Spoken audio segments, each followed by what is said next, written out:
Something absolutely monumental happened this month, something that could affect you much more than you realise if you happen to own, or think you own, any property in this country.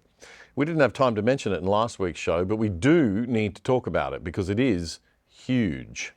As the National Indigenous Times newspaper reports, a landmark native title victory was had in the federal court.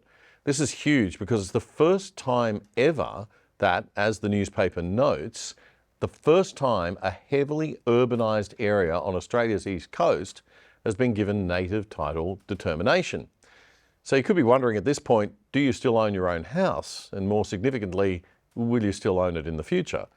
I'd say technically speaking, no you don't if you live in this particular area, and probably not in the future if you live anywhere else in Australia.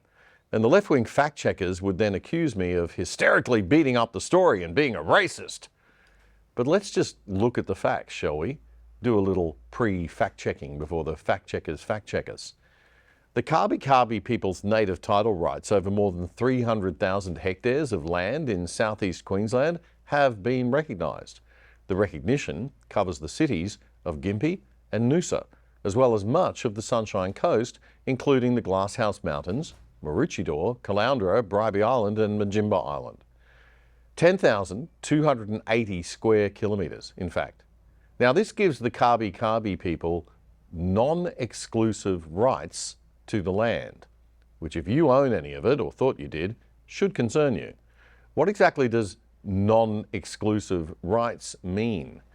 Well, according to the National Indigenous Times, it does not give Aboriginal people total control of the land. Well, phew, that's a relief.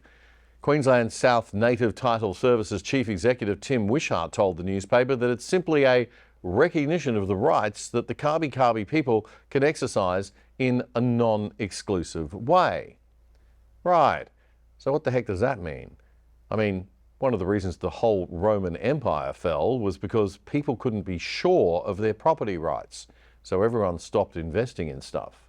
Well, it's as clear as mud, and that is the problem. It is not clear, so people will not invest. What we've seen happen in other parts of Australia is native title holders with non-exclusive rights step in and stop people doing very basic stuff on their own property. The determination does grant rights to the Kabi people, including the right to take resources from the land. And this is the first determination in Queensland to grant that right. Previously, the right to take resources was limited to personal, communal and non-commercial purposes. Now, forgive me if this is still as clear as mud. I fear it may be intended to be that way, and I fear it may be the first step in a process of gradually extending those rights.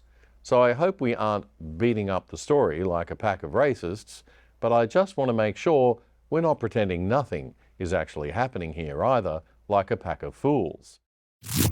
To help Aussie independent news media cover more Aussie content, we need your direct support. Just click on that little $sign under the video frame that says thanks and slide the slider along to make a donation of your choice so that we can keep delivering Aussie content. The other side is an hour-long free weekly show right here on YouTube. The show this clip came from is actually right here. To make sure you never miss any of our content, please hit the subscribe button below or click here and hit the little bell too so you get notified. Thanks.